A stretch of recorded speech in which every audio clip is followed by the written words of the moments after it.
Hey, if you're listening to this episode and benefiting from it, could you help me reach more like-minded listeners by rating it 5 stars? It only takes 2 seconds. Just pause this episode and click on the stars. Thank you.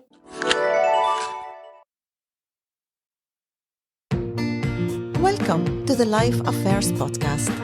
This is a place where we share life experiences and the many lessons learned by just living. Join me to immerse ourselves and take a closer look at the stories that shaped and defined us.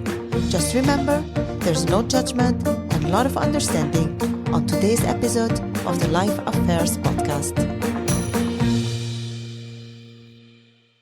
When Angela's apprentice visa was about to expire, she did everything she could to stay in the USA. She loved Florida.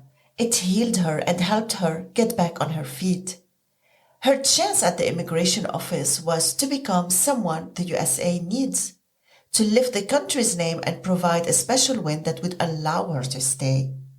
Because, to stay in the USA, it's not possible unless you have a special gift. But it wasn't that simple for Angela. Can you imagine how many people want to stay and can't simply because what they have to offer isn't enough? But Angela had something to offer, something special.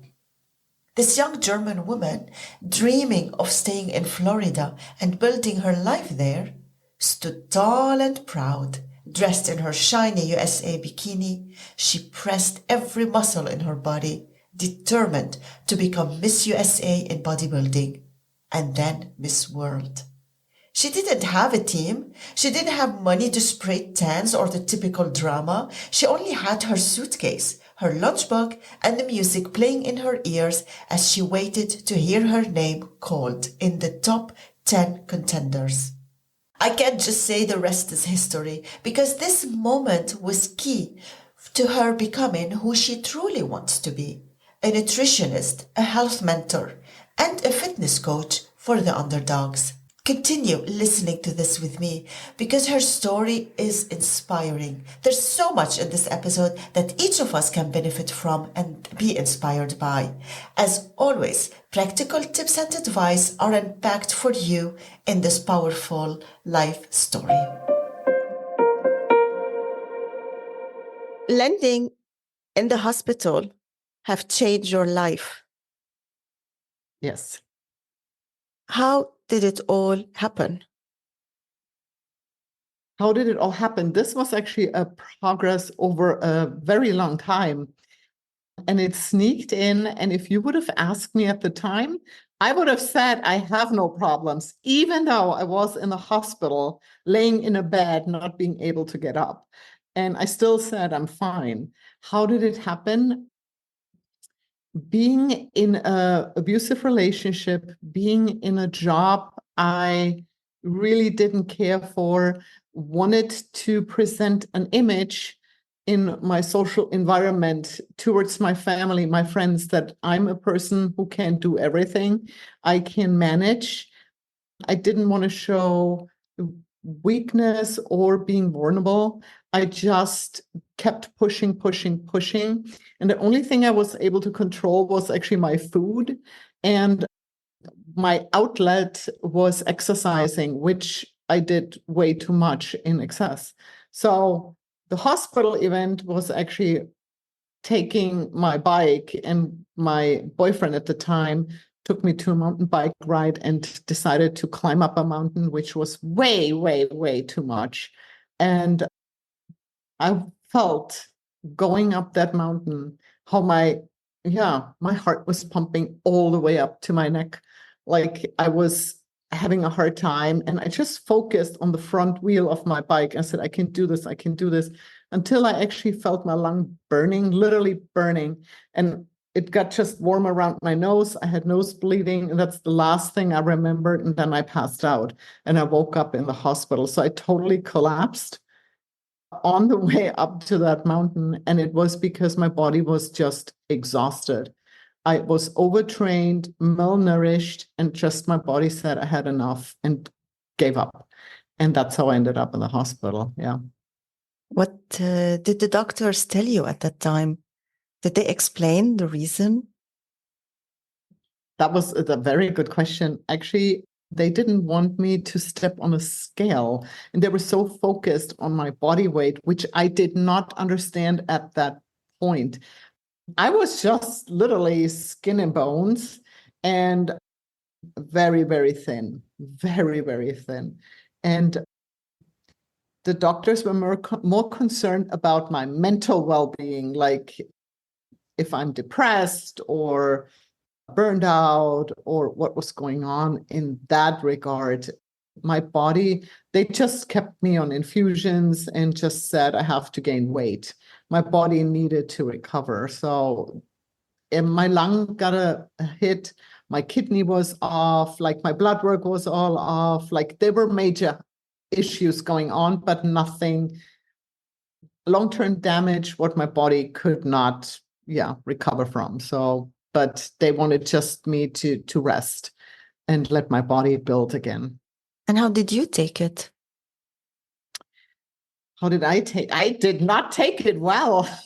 I just wanted to get out of the hospital. I thought they're all crazy. I have no problems. And I just actually wanted to go back to my normal life. And I ignored, and I was very stubborn at the time. I didn't want to hear it. I ignored it. I refused to actually go to a retreat. They said I need to go to a retreat and get help. And my parents actually supported me. They were amazing at the time. And they said, no, you just take a long-term vacation on your own with nobody, and you just clear your head and think about what you want to do in the future. Mm-hmm. Have you done that? Did you go on vacation?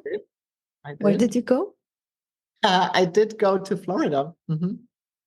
I just sat at the ocean a lot. Mm-hmm. Just thinking about what I need to do.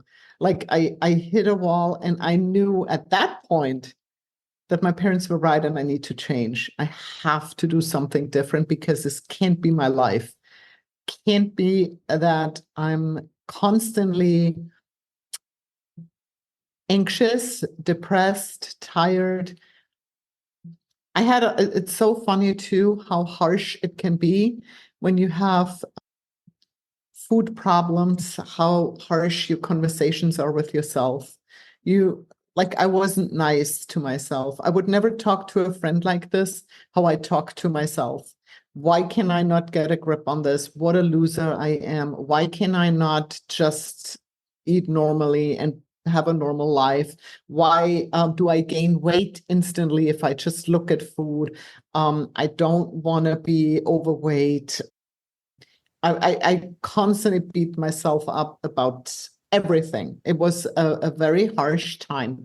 And it was not even that you could see this from the outside. It was all internally. It was all in my head, going over and over and over things again and again and again. Crazy. Yeah. So I took the time out and I was just thinking, and I never thought I have time. You know how that goes? You never have time for something important. You're like, oh, I will do this one day. One day I will. But this time I literally took the time and thought about my life and let my brain just brainstorm and go every kind of direction and see what felt good at the time. Why did you choose Florida? We always had a connection to Florida. Well, I don't know. It's, to be honest with you, as a child, I just wanted to go to Orlando and see Mickey Mouse and the whole American dream kind of thing. And my parents picked Florida because it was tropic, it was nice weather, and it was always like a country what fascinated me, like the United States. Could have been any state. It was Florida because it was warm. Just nice weather. Yeah. And you're there every day going to the beach, sitting at the beach. Can you take me with you in one of this sitting there? Where's your mind going? Do you have a vivid memory of that time? Yes. It's so interesting. The forest gives you peace. And I grew up in Germany and I was a lot as a kid in the forest playing. and it's a very peaceful place. The ocean gives you energy. If you ever look for energy from nature, go to the water, go to the ocean. And I remember the waves hitting, the beach. And I was just watching the waves and the sunset. I was sun gazing a lot at the time, literally enjoying the sun and watching the sun going down. And this was a time where you have that energy from the sun and you're connected to Mother Earth, and you had the wave coming in, which gave you energy and actually let you think. Like the waves were coming in, that's how ideas came in.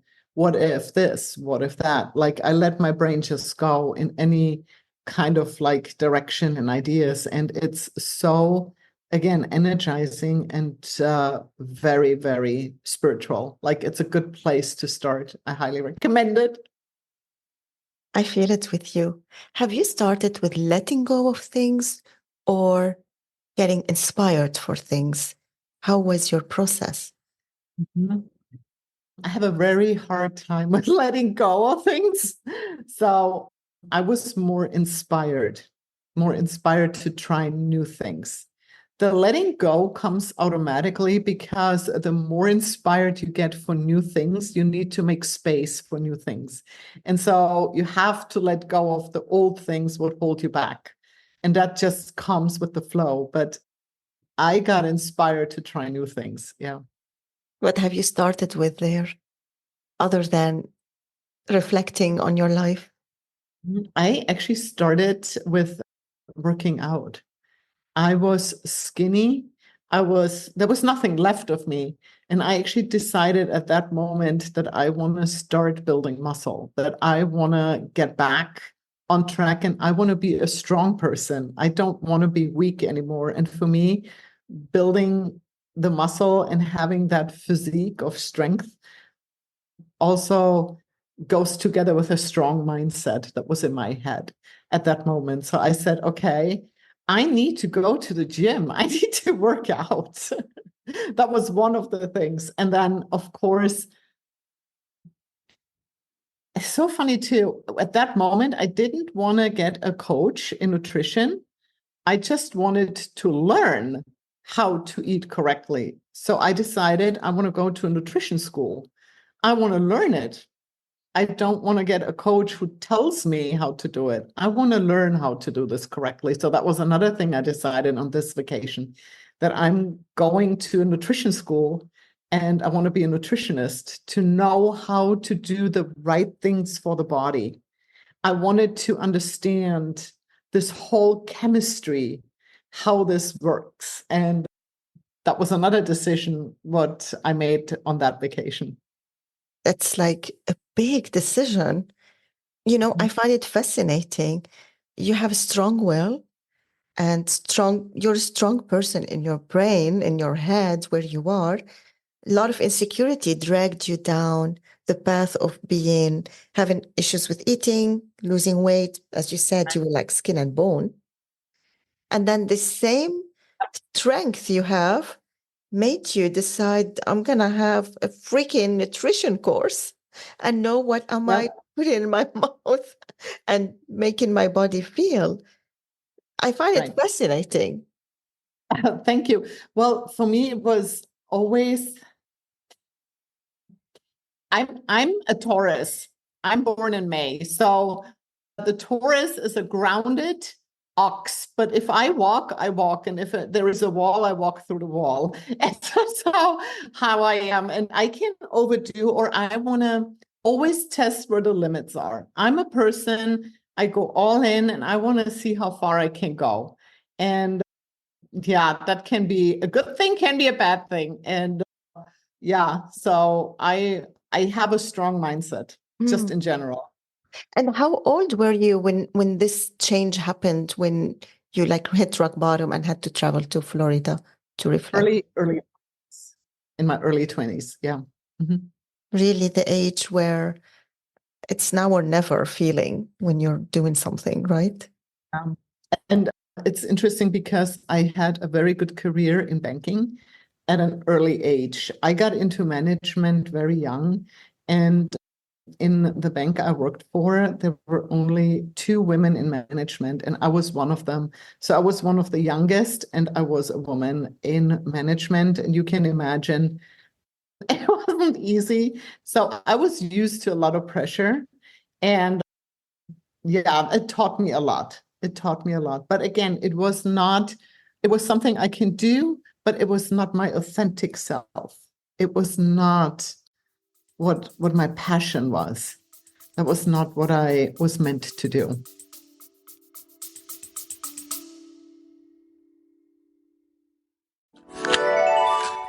Hey, if you're listening to this episode and benefiting from it, could you help me reach more like-minded listeners by rating it 5 stars? It only takes 2 seconds. Just pause this episode and click on the stars. Thank you.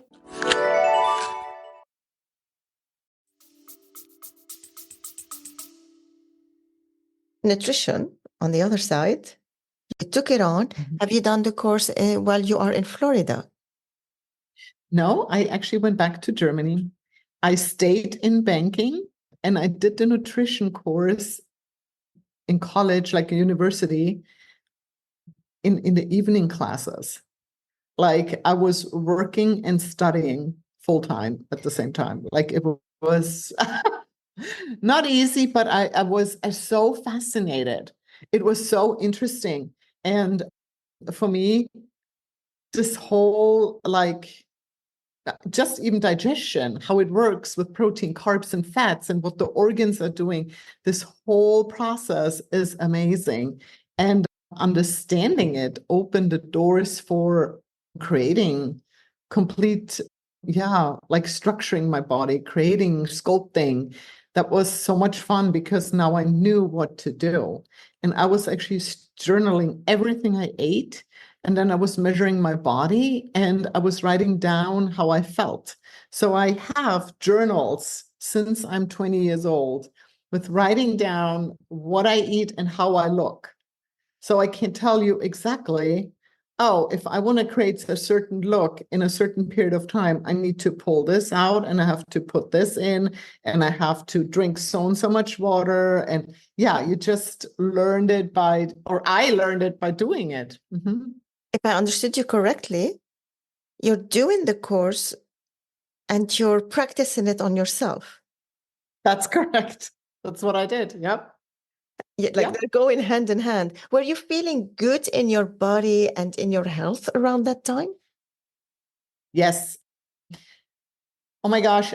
The peace of mind of knowing what you're doing or doing something with a certain outcome you're expecting to happen gives you so much peace because you plan it, you're prepared, and there is no guessing anymore. The guesswork was the one thing I think what got me in trouble. I felt all over the place. I didn't know how much food do I really need? What kind of food do I need? And so I started to cut down more and more and more until there's nothing left to cut down. And I lived on lettuce leaves and water. You know what I'm saying? So not knowing what I was doing and having this is the other thing. I got bombarded because I was looking for answers with so many different opinions and like options. Everybody brought out a different diet and I didn't know where to turn to or what's the right thing to do. So I tried them all. You know what I'm saying? Ask me, oh my gosh, it's like an endless list of diets I did and the yo-yo effects behind it. And then when I studied it and I had the science, the proven science, how the body works and what it does and what food is and what food is for in the body, it changes the whole game.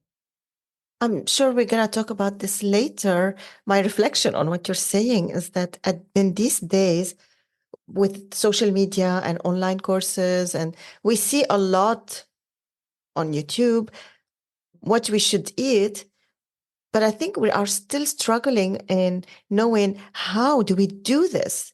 We say eggs are good, avocado are good, but when are they good and how do we use them and when do I eat them? We are still struggling with this. I've talked about myself personally. I know what healthy food is, but I don't know which one, what level, the balance I should make. We are still trying to find this way. I remember when I was younger, my neighbors, they were older and they were all, every day on kind of diet in the 80s and early 90s. Yep. Yep. Diet was like such a hip thing. Today, food, healthy food is a hip thing, but I don't, we're using it as random as back then, the diet. Yeah. I'm sure we're going to talk about this later. Yeah, of course. It's very interesting with food in general, what happened. And there is such a imbalance of how active we should be and how much food we really need and what really food is. In the United States, we have so much, I call it Franken food, like modified food where we think it's good for us, but it's not even real food anymore. It's so highly processed. It's so modified. It's full of chemicals that the body can't even use it. You know what I'm saying? It's harmful. And the healthy food, what you just said, that's a good direction. But even finding healthy food is a challenge nowadays. How about that? True. Yeah. Yeah. Mhm. Either too scary Yeah. because we don't know where it's made, what's in it, Yep. or too Yep. expensive because it's organic and only rich people can afford it. In a way, it There is. are some, yeah. There are some hurdles or some things, and yeah, it's a challenge that by itself, cleaning the food up.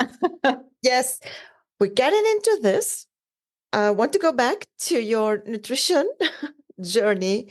So you're doing the course, practicing, applying it on yourself. And where did you go from there?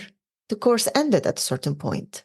Yeah, I got my degree in nutrition, and I actually never practiced in Germany a nutritionist. I used it just to improve my health and to be stable. I wanted to have an environment, a framework where I felt safe. That was very important to me at that point. And I really focused, I mean, it was in my 20s, very vain. I just focused on myself. At that time, I just wanted to look a certain way. I want to create that way. And that's all I did. So I got really into bodybuilding and into the sport, and I got really good at this. And yeah, I did some small competitions in Germany, but nothing major. Like, yeah, I got into competing, but it just fascinated me how you can create a body like this. So that's what I became my hobby and my passion. And yeah. But then you ended up by being Miss Universe in bodybuilding. Yeah. How? Not planned. How? Yeah, that's another story. Okay, again, if you don't live your authentic life, and I cannot emphasize this enough, if you're not true to yourself, and if you are trying to pretend and live a life what everybody else expects you from you to do, you hit a wall again. And that's what happened with me. It was just, I was burned out from my work. My relationship didn't get any better, it got worse. And at one point, I said, if I continue doing this, I will die. Like this was to a point where it was so unhealthy. And I mean, I had insomnia, didn't sleep at all. I was always under stress. Like I said, okay, again, I said, this is not good. Let's do what I always wanted to do. I wanted to learn English. So I quit my job. I broke up with my boyfriend and I came to the States with 2 suitcases and I signed up for English as a second language at a school. And that's how I started. It was in Florida again. It was an international college. So I had a student visa. And then I loved it so much. To be honest with you, I not only loved the country, but I loved being not known. You know, like I was a white sheet of paper. Nobody knew me. Nobody knew, oh, she is the daughter of so and so, and she was the person in the bank, or she was the girlfriend of this guy, or I was just Angela. And Angela started fresh. So that was a big thing for me at that point. And I was actually overweight. I was hiding. I was pretty big t-shirts. Yeah, I didn't want to be seen. I just wanted to learn English. Very interesting. Again, food problem. Not good, but it was this breakdown where I was hiding and hiding behind a fat body. That's what I did. I was not obese or anything, but I was just bigger. I was not anywhere close to be a bodybuilder by any means. Far away from it. But I was always active in training. But you know what I'm saying? I just had a lot of body fat. So but this doesn't go very far with me. I don't like it. I don't like the feeling of it. But anyway, so in that school, I found peace. I got my routine down, liked it so much. And then I didn't want to go back to Germany thinking about, oh gosh, what is going to happen there? I go back to my same routine. It's like going back to where I was like, no, I don't want to go backwards. I want to move forward. So I literally drove down one time, like the one street I always used to get home or to my condo. And there was a bank, and I just stopped at the bank. And the first person I saw at the bank, I asked for an internship. And this guy was the president of the bank. He was just walking, I think, to the bathroom or something, or getting coffee. And I just stopped the man and introduced myself and said, hey, do you have an internship? I want to stay. And he was impressed, and we had a good conversation, and he gave me a position as a personal banker in that bank and gave me an internship. So I'm telling you, if something is meant to be, it will happen. It will happen. But And also you had the courage. Things I can just be meant to be. be brave. Yeah. Be brave. One advice I would give anybody, like very important. I have a lot of fears. I do. But I just take my fear into the backseat of the car, so to speak, and I do it anyway. I go on the ride. Just even if you're fearful, get out of your comfort zone and do it anyway. Do it. Just do it. It's the action. And that's what happened with me. So I got the internship at the bank. Again, banking. There should be red flags. Hello, Angela, banking again. What are you doing? But that was my mindset. That's what I was used to do. I was able to do, like this is my degree. So I just started there. It is And a big difference because your priority was to find a way to stay longer in Florida. correct. And this Correct. is your skill. You knew you actually played on it. Well, can you imagine the job you hated opened new doors for you? Exactly. Yeah. It's not fascinating, like how it all works out. Yeah. It's very interesting. Yeah. Yep. And the president of this bank supported me so much. Like he loved the bodybuilding thing. But what happened was I talked to my immigration lawyer and I said, hey, how can I stay? And she said, well, you can't. There's no way that you can stay in the bank because there's so many bankers. There's no way you get a work permit. You have to go back to Germany, except you have special skills. I said, well, special skills. I do have special skills, but not in banking. I can do bodybuilding really well. And she's like, okay, if you can get a world champion title for the United States, you can get a green card. Was she sarcastic? I thought so too. No, she was very serious about this. And I had to actually what? Ask twice. And she's like, yeah, can you do this? I said, well, I can try. I mean, what do you say? I'm still like, what do you say? I don't know. So I said, okay, I give it a shot. And I competed in natural bodybuilding in the group Miss Physique. There are different classes like Miss Bikini, Miss Figure, and I was in Miss Physique. I was You were overweight. At that point, yeah, I was not in shape. No, I was not in shape. But yeah, I mean, I think my immigration lawyer thought I'm crazy saying that I want to compete in bodybuilding. And she was like, can you do this? I said, yeah, I think I can. So I pulled out all my old journals, what I had from back in the days. I got a gym membership. And I got really, really, really serious about this. And for me, and that moment, and everybody's different, but what I did was I switched from one day to the other. It was like boom, like cold turkey. From one day to the other, you don't smoke. From one day to the other, my diet was clean and I was working out like a machine.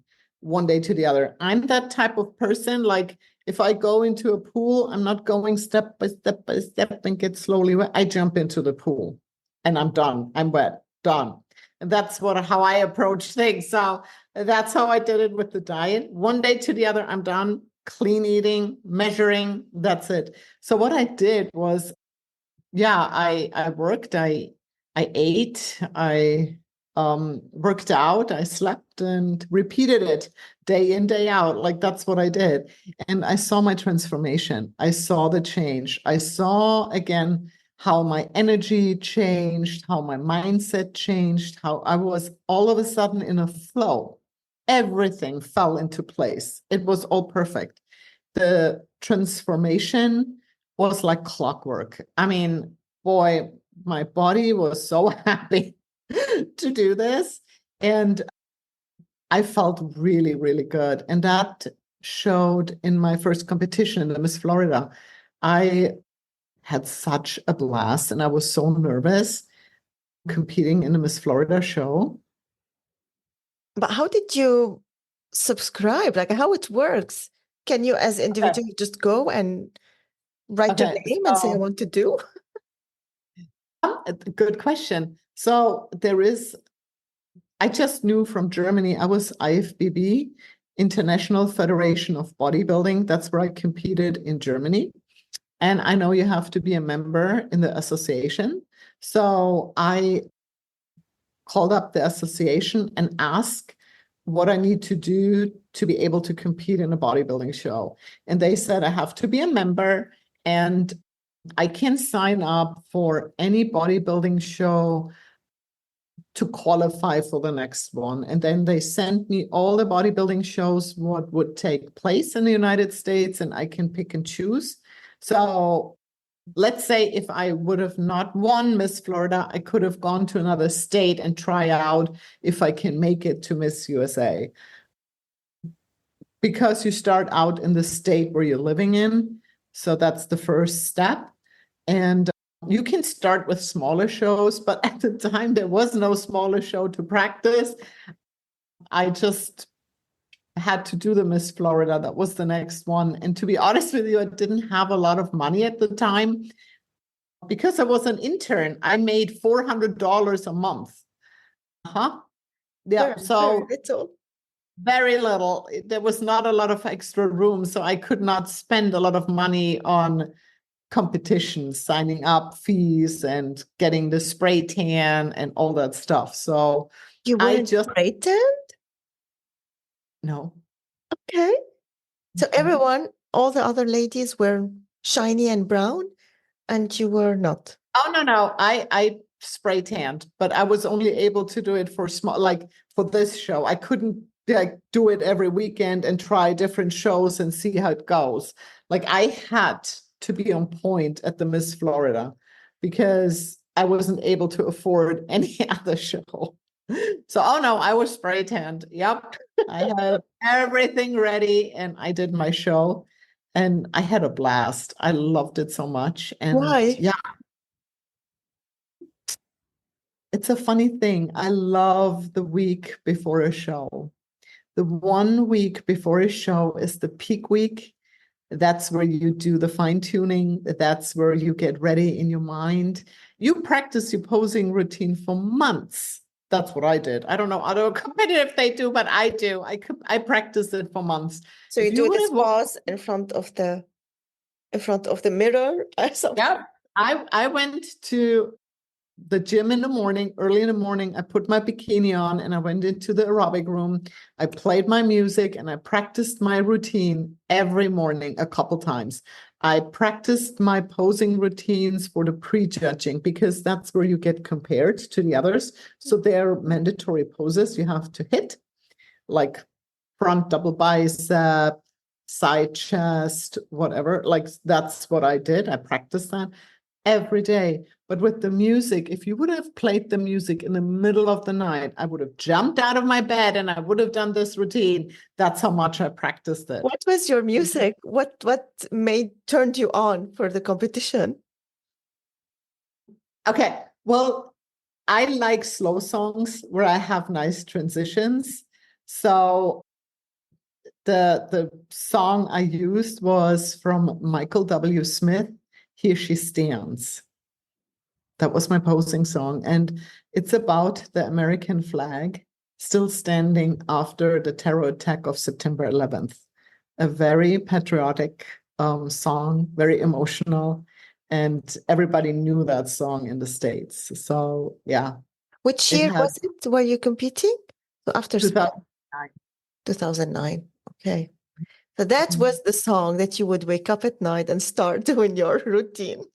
That's right. That was my song. Yeah. Here She Stands. Yep. And a beautiful song. I love it so much. But yeah, so I practice that every time. But the week before, that's when you focus on more the posing and you rest a little bit more. You don't really work out that much.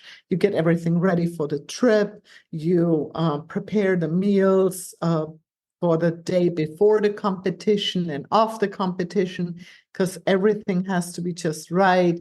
I wanted to enjoy the show and not worry about how to find my food or anything. I want everything ready and just right. You know, you prep all, like you have a backup plan. What if my bikini rips, and like little things. But I always got into this, like this was my final week and I just enjoy that so much. And that's where you see a lot of changes too, because you're so lean and there's no body fat. And then every day you look a little bit more crisp and a little bit better. And yeah, it's just at the end, dramatic changes where you're like, whoa, I didn't see that one yesterday or something. Like, yeah, that's the fun part. And I mean, you prep for a day. Sorry, can you repeat what you said? You prep for that one day.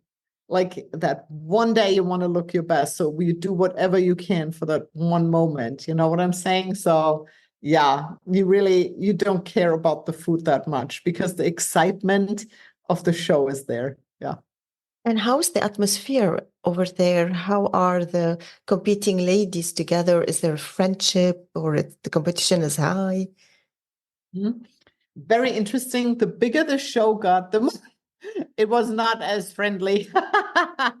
At the beginning, I mean, I remember the Miss Florida show. There were so many competitors that didn't even have a music and they didn't even know what to do. And it was, one had a panic attack behind stage and didn't want to go on stage. And we were like, come on, you can do it. And the bigger the shows got and the more international it became, the less friendship. I mean, you were talking backstage, but everybody is so focused to get ready and you're in your little camps, you know, like everybody is in there with their teams and stuff. So you don't really hang out with other competitors. Afterwards, it's different.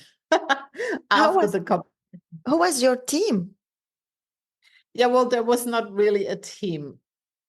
I went by myself and well, I to be honest with you, that was a fun thing, retro perspective when I look at it, because I was so naive. I just packed my stuff. I had everything, like my cooler with my food. I had my blanket and my pillow to rest. I had my little suitcase with all the competition stuff, what I need backstage. And that was it. And backstage, I rested most of the time. I just put my feet up. I did not want to get stressed. I didn't want to get into, I mean, backstage, it's a crazy house. They run around like crazy. Everybody's looking for something. They're trying to pump themselves up. I mean, I don't know what it's done. You know, you're not going to put on any muscle in that moment. You know, I think it's just to cover the nerves.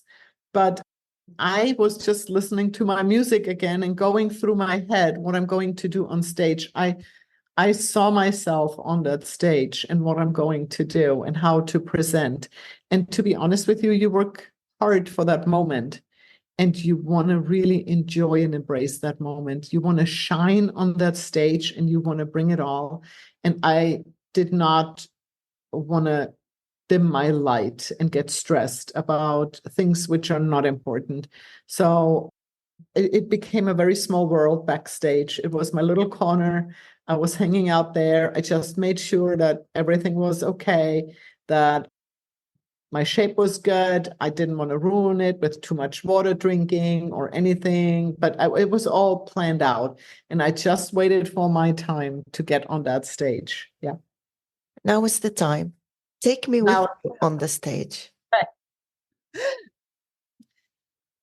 Yeah, so in the morning, when I had the prejudging, you get everybody wears a black bikini.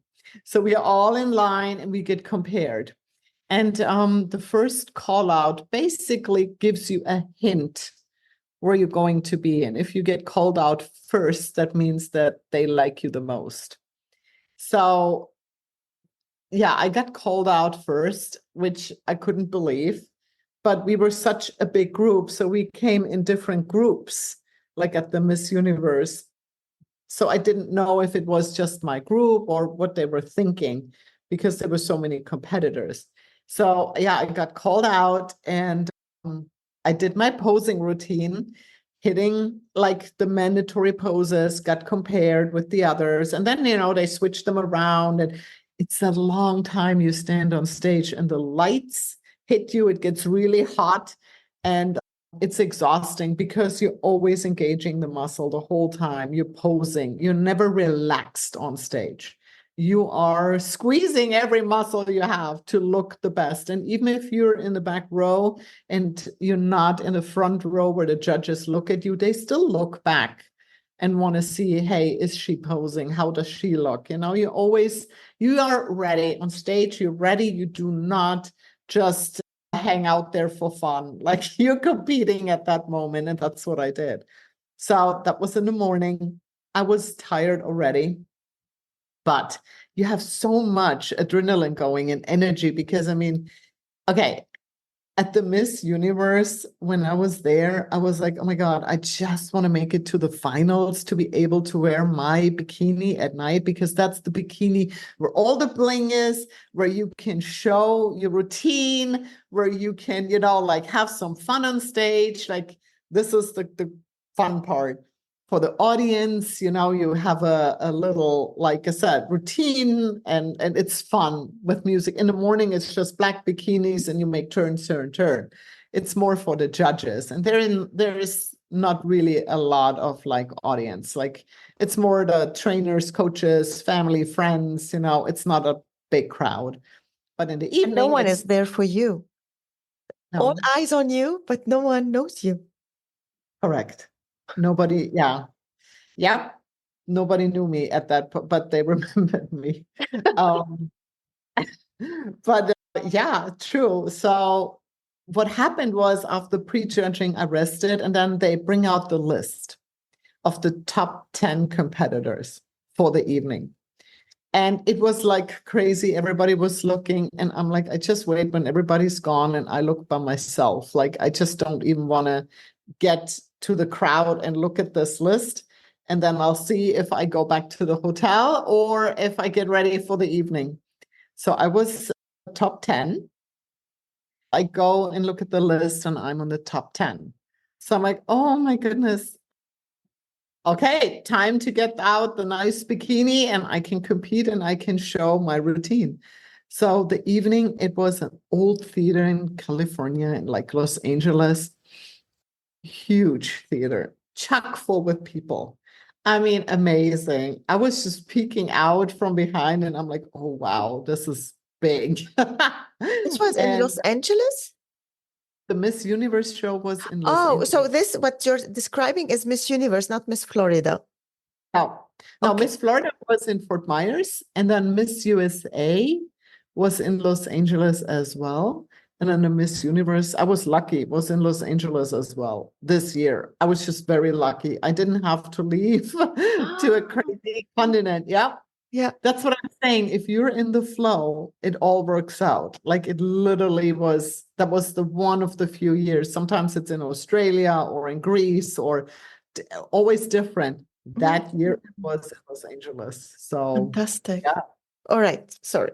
Go ahead. Okay. So, yeah, I did my routine. And again, it was such a good time on stage. I had so much fun. I couldn't stop smiling. I did my thing. And then you line up the top 10 competitors, and then they call out who placed 10th, who placed 9th, 8th, 7th. I'm still standing there. 6, 5. I'm like, oh my God, I'm in the top 5. That is awesome. So that was my goal, to be honest with you. Top 5 at the Miss Universe. That would have been great. And yeah, they announced place 4th, 3rd place.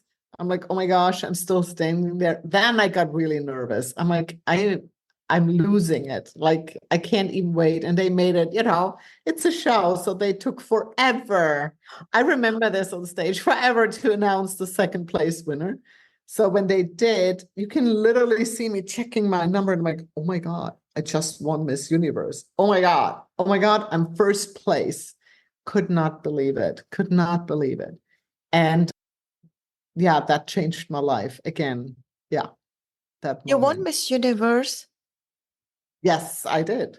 It means you That's won how the green card. That's what I wanted. Yep. Please tell me, how did you go to your lawyer? What was the conversation with your lawyer that here I am, I'm Miss Universe. So, Yep. It was actually interesting because I got my green card in 4 weeks, like very quickly. Because in order to compete for Miss Universe, I had to be US, not citizen, but US resident to compete for the United States. So when I won Miss USA, my lawyer actually filed all the papers as it's literally called extraordinary alien. That's what it's called. And you are yeah, an extraordinary alien. well, thank you. It's funny. I don't know about that, but that was the official title. So that's what I was. And I got my green card in 4 weeks so I can represent the United States at the Miss Universe show. So I had to win Miss Universe for the United States. So thank you. Yep. That's how it was went. the reaction of the lawyer? Did she or he expect of you that you're gonna, were they surprised? No. She was so excited. She just started out at the time as an immigration lawyer. And I think she just took on every case she could, even though it looked in her eyes as like impossible, like a lost case. Like, well, I'm just giving it a shot because I need customers. That's how we found each other. And she was amazing. Like, she did so well with my paperwork and how she put it together.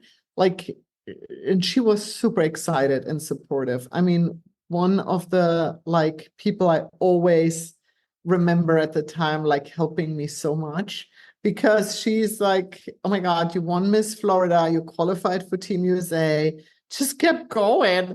Like, I want to get this case, like, I want to make it a success case. Like, you better get going and I make sure you get your green card. Like, it was teamwork. Like, I don't know, helped each other in that regard. It was funny. She was amazing. And yeah, I'm very grateful for her. She did great. And I had the green card when I went to Miss Universe, but yeah, I need to prove that I was like qualified to keep the green card, so to speak. Mm. And I had to, compete at the Miss Universe show. And So that's could you keep the green card after the Miss Universe? What's your future from there? So I got my green card. After 5 years, I applied for US citizenship and I became US citizen. Yeah. Were you competing in these 5 years? Was that how you're working? What happened was, okay, after winning Miss Universe, I said, okay, I'm done with banking. Done. This is it. I can't go back to banking again and hit my head against the wall. I'm so good at this and I can help others to compete. So I can train people to get in shape because I know how it's done. I did it so many times by myself, on myself. So I got my personal training license and I started out as a personal trainer. I had no clients, and trust me, I went through the ringer getting people. And I spent a lot of hours at the gym. I built up a huge client base. I worked, I'm not kidding you, from 5:30 in the morning. I had my first client at 5:30 in the morning, and I worked until like 8 p.m., training one client after the other, after the other, after the other. I had days, I had days where I had 24 clients a day. Crazy. Crazy amounts. And I just got so much experience by training so many people. I trained young people, old people, male, female, people with strokes, with MS, with Parkinson's, with all kinds of limitations. And I trained obese people. I trained people with hip replacements, knee replacements. You're like your lawyer, taking on anyone who wants training. But that's the point, it's like, it's a funny thing. I had competitors too, but I was so fascinated by being able to help people and get them to their next level and improving their life. And it was so rewarding to me. And it was amazing to me what a body can do if you have the right guidance, if you have the right mindset. And there is not really a no what you have to accept. You can do whatever you want if you do it the right way, if you have support, and if you work on it. It's never easy, it's hard. And I understand that because I did a lot of hard things in my life, but I chose them and I knew they're going to be hard. And I made the conscious decision that I want to do this no matter what. And that mindset helped me in my career, but it helps also my clients because if I decide to work with a person, they have my full support. And I know this is the thing. If there would be one plan what works for all, trust me, I would love to pull that piece of paper out and say, here you have it and go for it. No, everybody's different. Everybody reacts differently to food, to diets, to training, and people give up too easily, and trainers give up too easily. And if there is not one way, there is another way what will work for you. And what we have to do is have open communication, support each other, helping each other. Like you tell me what's going on so I can help you and make adjustments. So we're a team. And then we find the solution for you. If your diet will always be different than my diet. My workouts will be different than your workouts. But you know what I'm saying? This journey of transformation or improvement of whatever it is you want to improve, that fascinated me. So I shifted, and this is also in my 20s, I have to say it was all about how I looked. And now it's more about bringing health to clients, helping others. And I just do my thing and I maintain, and my life is so structured and grounded, and I have my peace so I can help others, you know. It What changed a lot. what you're describing, when we expect something in our training or nutrition, we go to the expert and we expect them, and I'm saying this truly, not hypothetically. We expect them to know what we need from the first try, from the first go. What you're describing is having an open mind and give opportunity to the coach or to the nutrition to spar with the client, with the person who needs help, to find out what works best. Because it's true, we give up quickly when something doesn't work after a week. Oh, yeah. And you know what the funny thing is too? What worked for you in your 20s doesn't work for you in your 30s, doesn't work for you in your 40s, doesn't work for you in your 50s. You change. See, now we can't just continue doing the same thing. So it's not even every person is different. It's even like during our aging time, we are different. So there always have to be adjustments. And that's the fun part actually of my work, finding the right solution, the adjustment, and playing with it. And when it's the same thing, when I map out, when I have a consultation and I map out a plan, what we're going to do or how we get from A to B, it's a straight line. That's how I describe it. Very easy. And everybody is like, oh, sure, yeah, that's what we'll do. It's never a straight line. Life gets lively. And we have stop signs, detours, hiccups. It goes, sometimes we go a little bit off-road and it didn't work out how we planned it. And the Christmas and birthday parties came in the way and we went off the diet, and it's okay. This is what I learned too. It's okay. Be gentle, but go right back on track. Get right back on to what we planned and let your body do what it's supposed to do. I have so many clients, I call it the what the heck effect. Have you ever heard of it? No, tell me about it.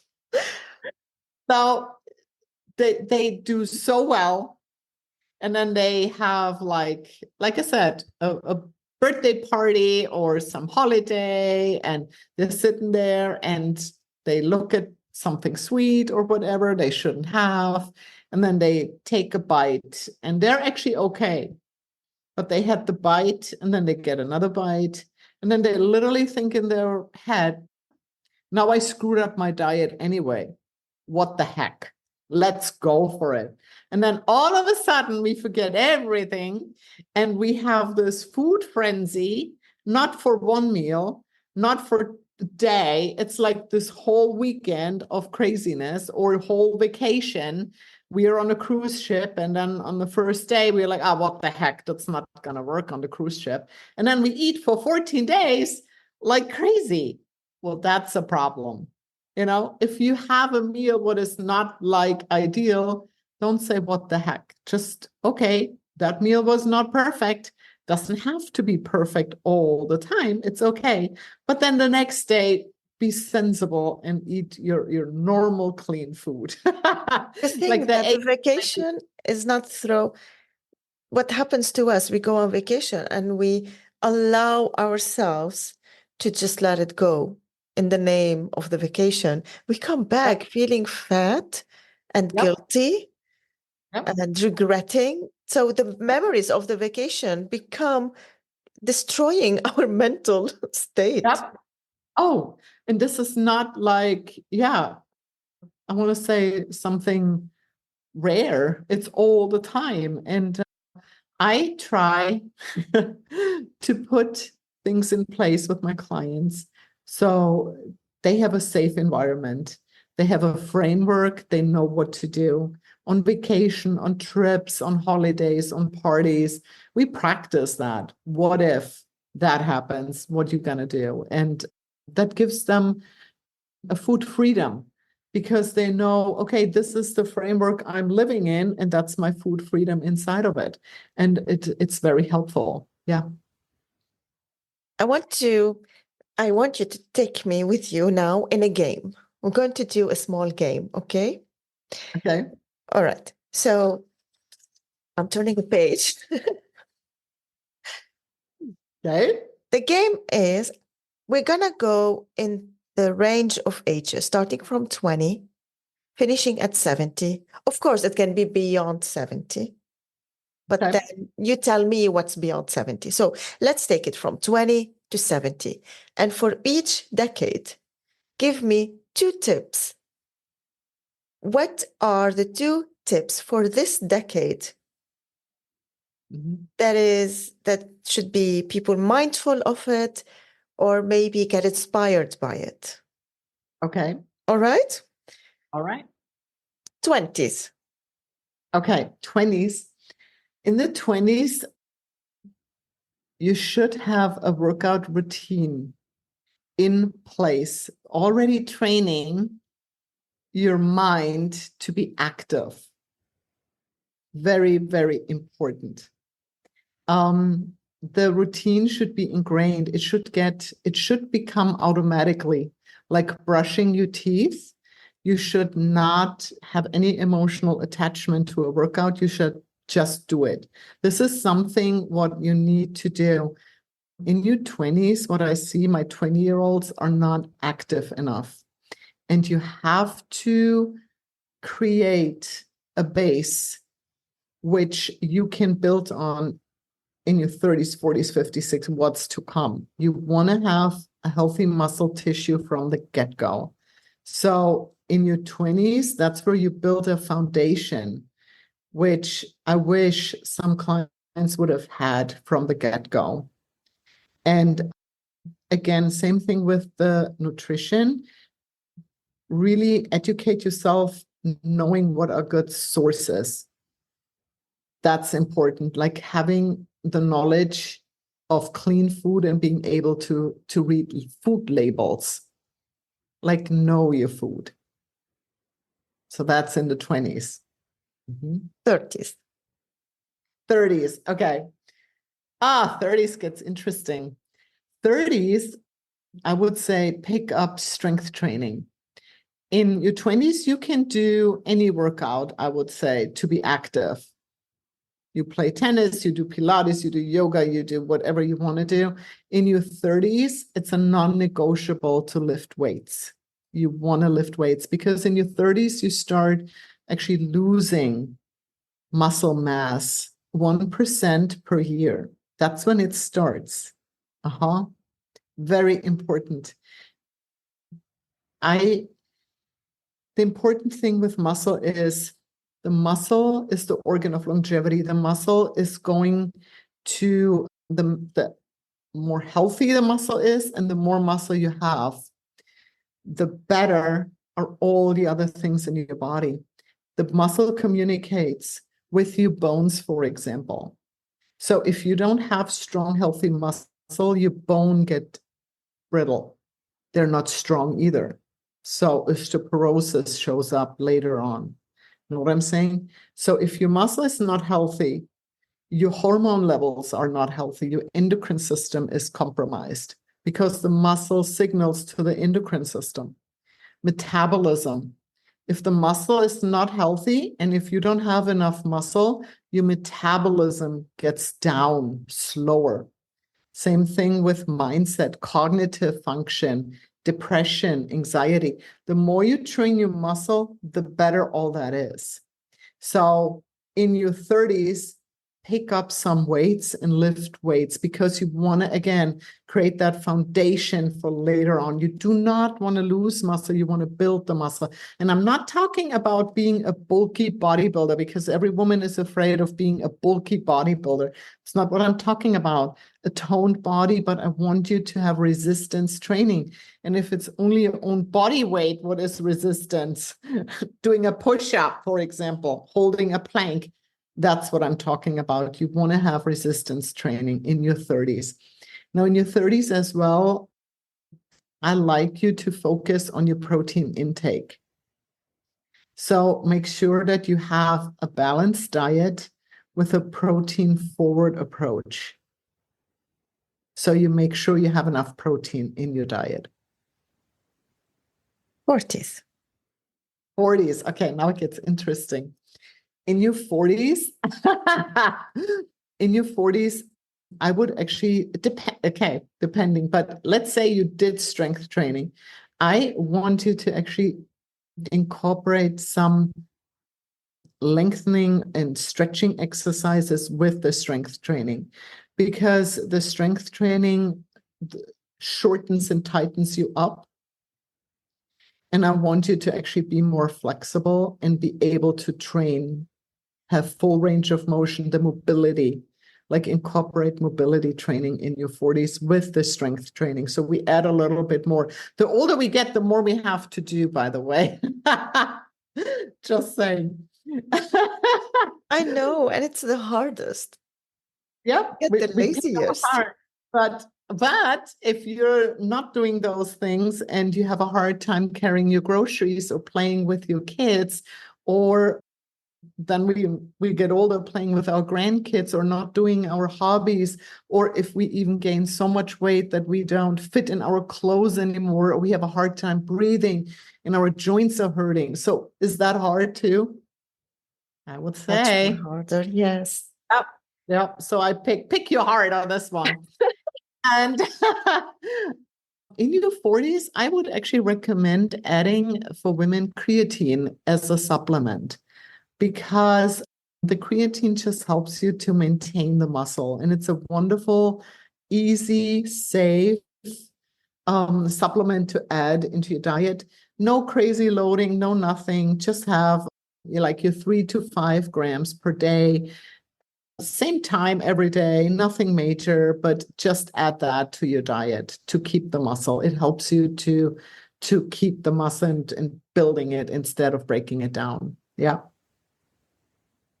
This one scares me. 50s. The 50s.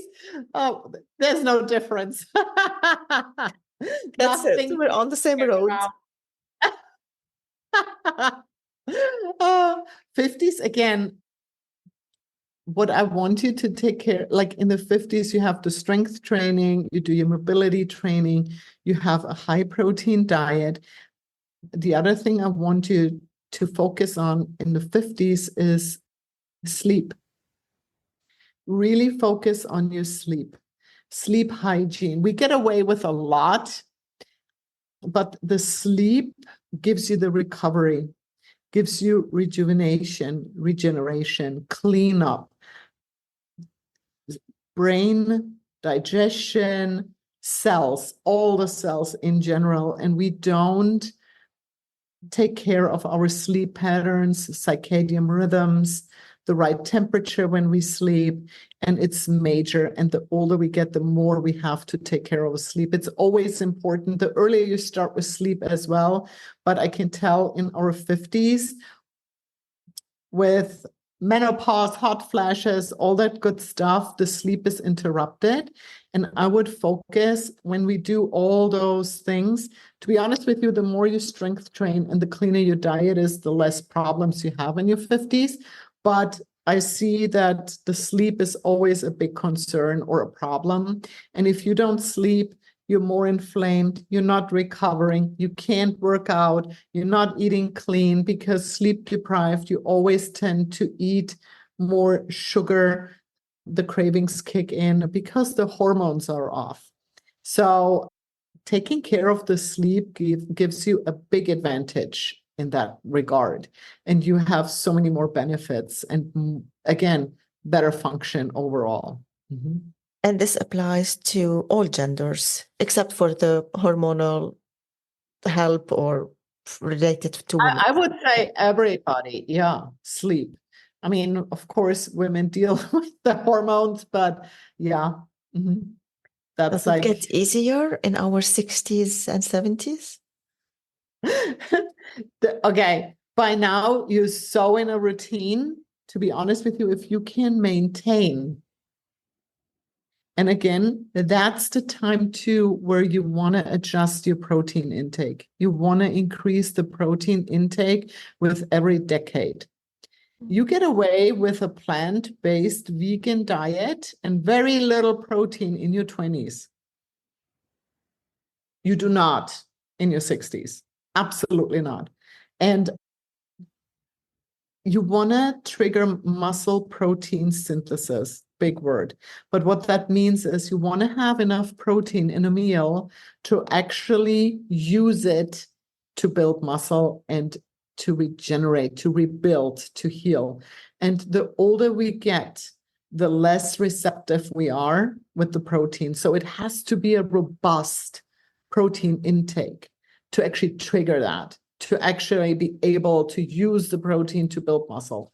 So with every decade, you actually change the macros, meaning not the calories, you're not eating more, but you eat more protein and less carbs and fats the older you get. And that's major. It gives you a huge benefit, huge benefit. Mm-hmm. Amazing. When you were describing the 30s, it just dawned on me that maybe women don't do it this much, but men do it a lot. Like when they look at their muscles in the mirror and they feel all pumped up and self-confident. Do you recommend that we all do this? Admire our muscles in the mirror and thank them? To be honest with you, we all should love ourselves. We should look in the mirror and be happy what we are seeing. That's what I wish for. Admiring, I mean, it's always good to look good. Whatever that means, everybody is different. But I want you to take care of your muscle health. And you should carry a healthy body composition, meaning you have to have some body fat, not be completely without it, but it should be in a healthy ratio. You can't be overweight and carrying too much fat, and especially visceral fat, organ fat, very dangerous. So we are talking about not only aesthetics, we're talking about health. So very important. And I think it goes together. It's so funny. That's the same. If somebody comes to me and says, I want to lose body fat to look a certain way, or if somebody says, I want to lose body fat to get rid of my diabetes or my high blood pressure or my cholesterol or my hormone imbalance, it's the same plan.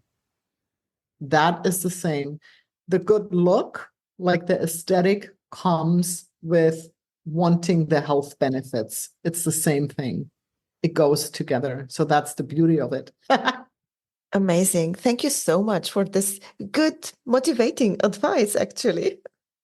Oh, you're very welcome. My pleasure.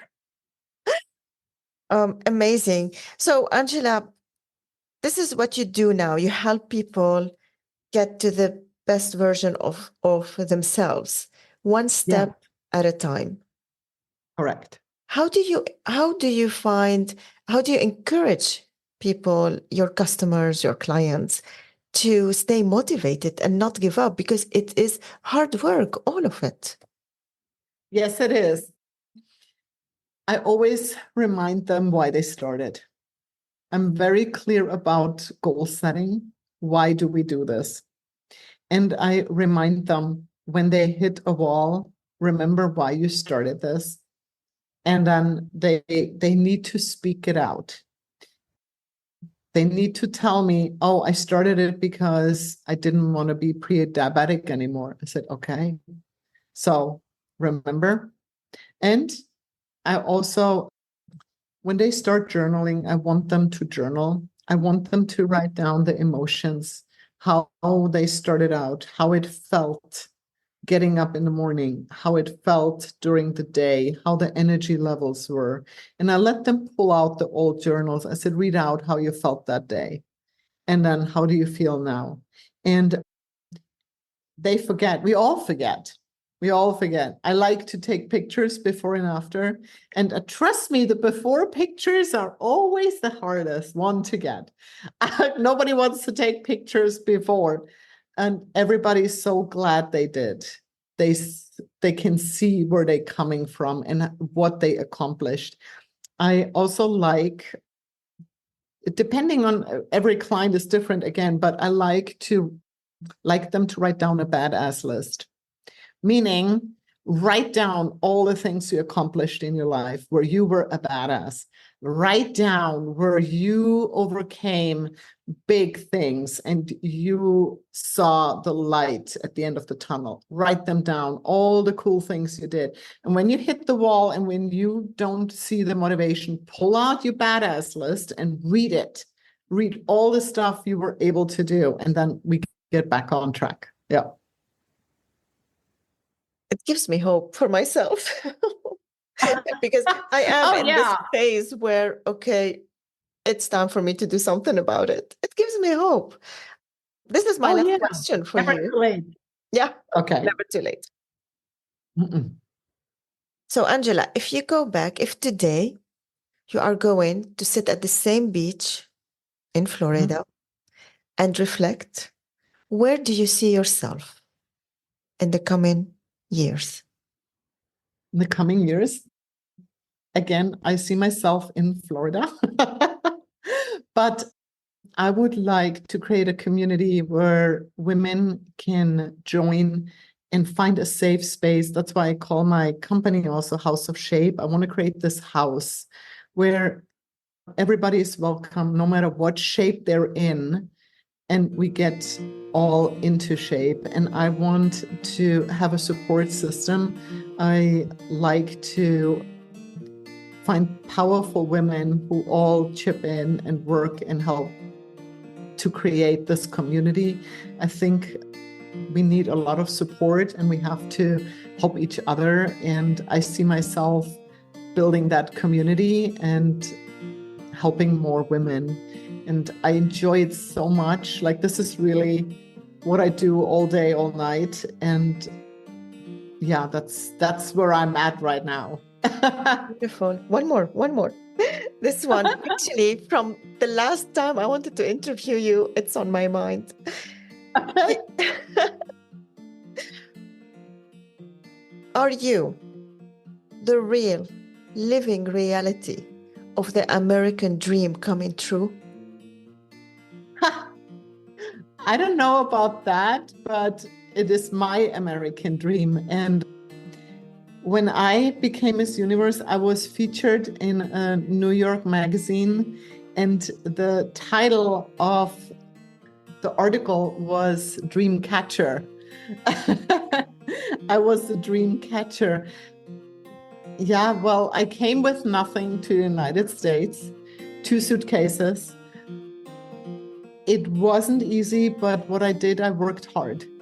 And I enjoyed every step of the journey, and I still do. And I made a good life here, and I enjoy it a lot. So for me, that is my American dream, yes. Thank you. This is... You're very welcome. Yeah, I feel so much energy. Well, it's time for me maybe to go to bed soon. I know it's late. But I feel so much energy. Thank you so much for this lovely conversation. Oh, you're very welcome. My pleasure. I feel your energy. You don't look tired at all. That's the red lipstick. Your secret is training. My secret is to ask everyone to wear red lipstick because you will always look happy. That's so true. I totally agree. I love red lipstick. Mm-hmm. I have enjoyed every bit of this conversation. I truly want to know what it's like to be the female version of the Arnold Schwarzenegger bodybuilding story. We see their photos, but we don't always understand the resilience behind their journey, the life story of how they made it and why. That was my idea in crafting this episode. And having Angela share so openly and generously in this episode really motivates me to get back into fitness after slacking off for so long. Angela uses a muscle-centric approach to help individuals become stronger in both body and mind. You can learn more about her method, connect with her directly, and benefit from her free downloads by visiting her website. The link will be in the show notes. Thank you for listening today. Thank you for listening to today's episode. If you enjoyed it, please share it with your friends and family and ask them to subscribe. Leaving a rating and review on platforms like Apple Podcast can also help boost the podcast ranking. Your support through word of mouth is greatly appreciated. If you feel I'm encouraging you to tell your story, contact me on rula@thelifeaffairspodcast.com. You will see my email in the show notes. I'll see you next time.